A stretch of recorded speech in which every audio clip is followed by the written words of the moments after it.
Again, the NIV has helped me draw closer to God. But this particular verse, I'm going to read in the NIV and then read it again in the King James Version. So this verse comes from 2 Corinthians chapter 10, verses 3 to 5. For though we live in the world, we do not wage war as the world does.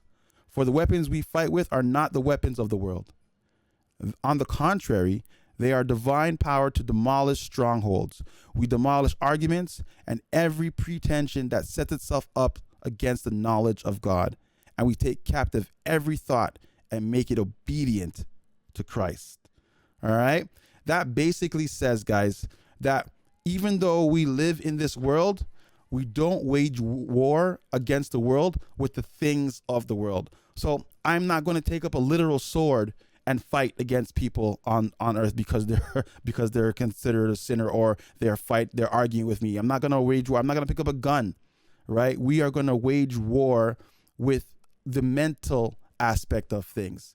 A lot of the problems that we have start in the mind, the way you think about things. Are you a positive thinker or are you a negative thinker, right? These are the thoughts that plague us, because everything that starts off as a sin starts in your mind. And once they're there, it's up to you to make them actionable. It's up to you to speak them. So if you can mentally prepare yourself to deal with these things, you could take captive your thoughts and destroy them so that they are obedient to Christ. And I'm not telling you that it's easy, but that's why it's called a mental war, a spiritual war.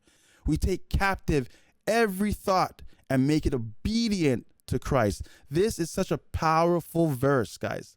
This can help you get through so many things because you have the Holy Spirit within you and you have the power to do these things. You have the power to control your mind. You have the power to deny your flesh. So I'm going to read it to you in the King James Version. Now, this is all the thee and thou and stuff like that. And you tell me which one hits. For though we walk in the flesh, we do not war against the flesh.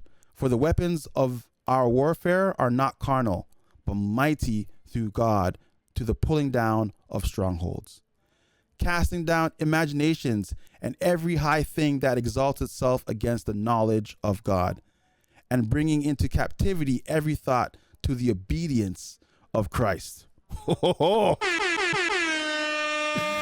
Yeah, Thuggity says the King James Version. Yeah, I think they're both pretty good, but there's some sort of authority behind the King James Version, boss.